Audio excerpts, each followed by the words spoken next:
Hey everybody, welcome back to Around the Emirates podcast with Sara Mousa, where I speak to guests from across the UAE about topics you want to hear about. Today I'm joined by the incredible Marisa Kamall. Hi Marisa. Hello. So I invited Marisa to be on the show here today because she is an incredible advocate for women. She has founded not one but two platforms to help empower women in leadership, Gaia and get this ChatGPShe. How awesome is that, right, Marisa? I know. I love it. It's still like music to my ears whenever I hear it. ChatGPShe. It's such a cool play on words. Thank It's you. it's brilliant, and I'm super excited to hear all about your story today. Please tell me what got you started. Perfect. Thank you so much for having me. So yes, my name's Marisa, as you said. I spent over around 20 years, maybe just short of 20 years, in banking in financial services.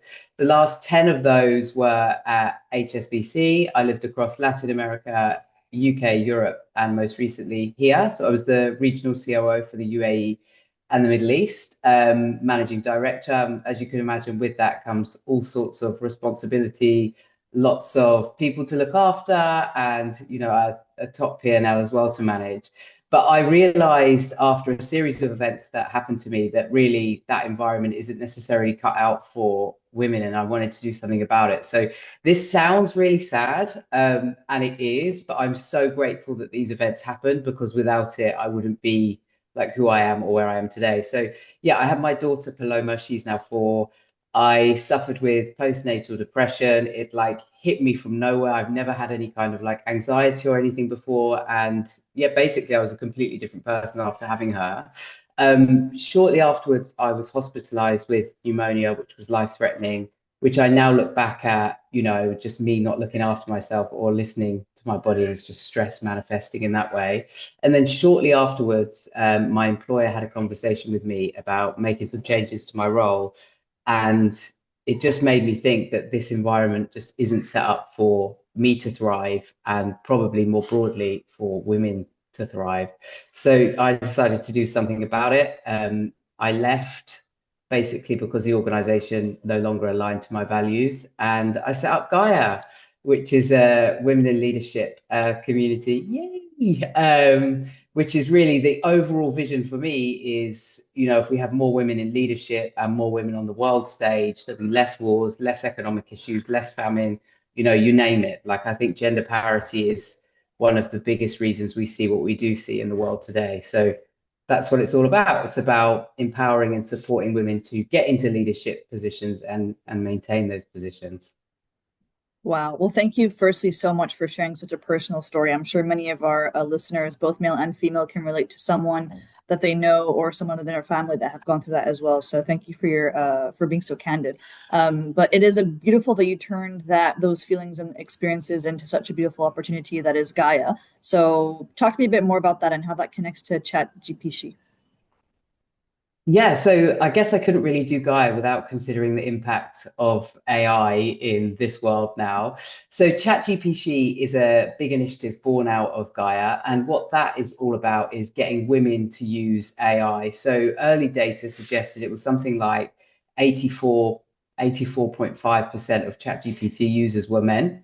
And that's now like come down. There's a lot more women using it, obviously, but what that does is it reinforces the bias that's already exists in the system and out on the internet. So, like classically looking up things, if you search Google for doctors, men come up more. If you think about that in the AI world, that's just 10 times what you see on Google, and it's changing a lot. But basically, ChatGPT is to get women to use the system, prompt like her so that the system gets used to like the way that women talk and the things that we look for, and really that more empathetic approach to leadership. So it's a big initiative we're running with now. It's all about, and everything within Gaia is about the power of the collective. So it's about bringing people together to host genuine discussions, which then we feed off each other and really expand our knowledge that way. And then the ripple effect is huge. That is so cool. How did you what was kind of the challenge that you faced or would have overcome in the creation of something that's so different? I haven't heard of anything like this before. Yeah, so I think we held a session on AI, demystifying AI session within Gaia for our members, and we had a brilliant consultancy firm deliver that. And it just got me thinking, like, there's so much bias in it, and sometimes the problem feels so huge that you can't do anything about it. And you could say the same thing about, women in leadership and gender parity, that women are so behind globally, which is true, and therefore you could not act. But I'm like, okay, it's all about those ripples. It's all about those impacts that we have. So this conversation, this is public, but if it was just between the two of us, you could then go on to impact the next 10 people that you talk about. And it's just that ripple. So I thought with ChatGPShe, what could we do? And it's really the same thing. It's about talking with women, getting them to use it, going into organizations and just co-creating what, that ecosystem looks for in terms of the biggest thing is about how we prompt.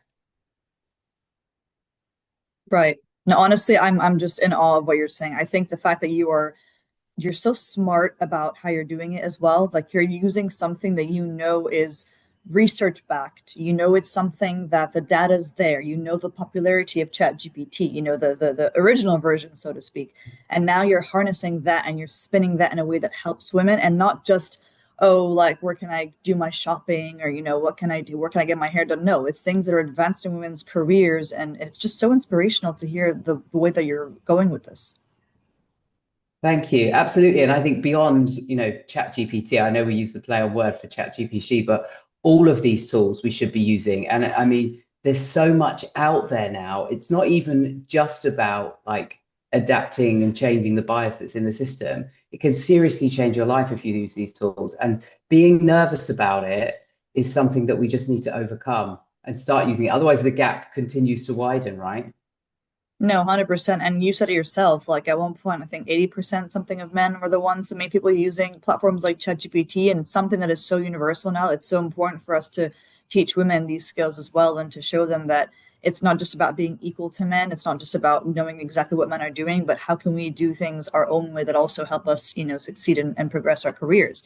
And as we're having this really inspirational conversation, I'm curious if there's any kind of moment in this experience that made an impact on you or has left its mark on you in some way. I think when I started to look at, like, for me, on the kind of Gaia more broadly, and just experiencing the impact of like bringing women together in really secure, authentic spaces where people are able to be vulnerable, that for me has been an absolute game changer and something that I didn't even realize was possible. So the differentiator between Gaia and other networks. So firstly, I think other networks, everything has a place, and anyone trying to advance any kind of equality, like hats off. But with Gaia, it's not about surface level, it's about deep community. It's not really a network. And we run small peer group sessions every month, which is like a group coaching session, and we help each other to resolve issues, opportunities, and challenges. But I've honestly been blown away by the impact that it has on people's lives. And it's not me, it's just creating that space and holding it for people to be genuinely open, and know that other women have got their back with no other agenda but to help each other be successful.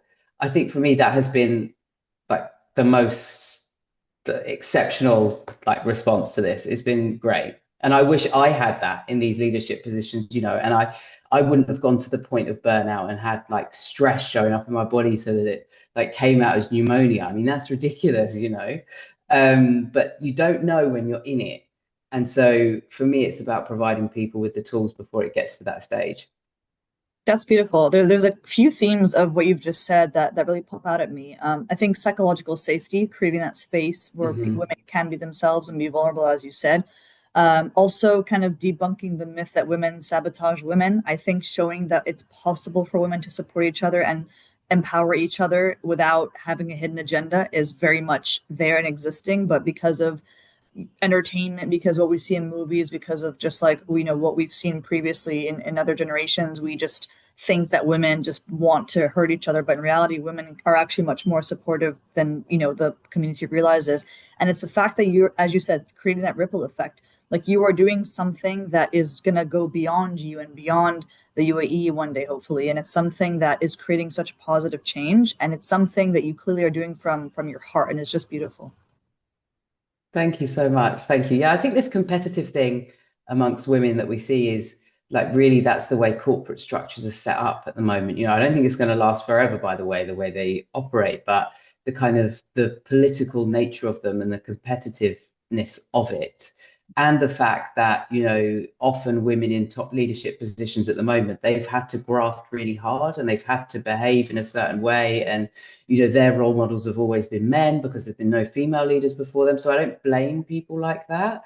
But I think that's, I do think we'll see a big shift, hopefully sooner, but when Gen Z definitely get into like positions of seniority, I think we'll see a big shift there and see the complete difference in the way that organizations are working now.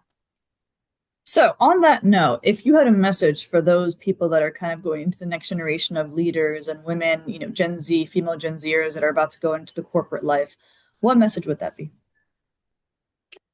This for me is just, I know this sounds obvious, but just be you, the best version of you. Don't change for anyone. Why do you show up every day? I think those things are so important. And then when you're making decisions and you're, in between should you or shouldn't you do something in one way, then your values and your purpose will guide you.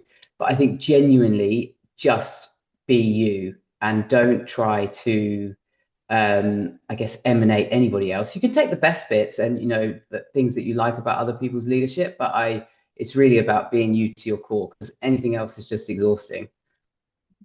I love that mantra of 2026. Right now, I'm doing my mood board, looking at the year ahead, and Yeah. it's like, what is the best way to be myself and the best things or concepts or characteristics I can take from others, because anything else is just exhausting. Stamps for that, Marisa. Thank you very much for that. I love it.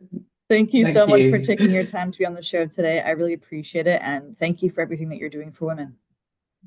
Thank you so much for having me. And yeah, looking forward to listen to all the other episodes. Awesome. Sounds good. Take care. Bye.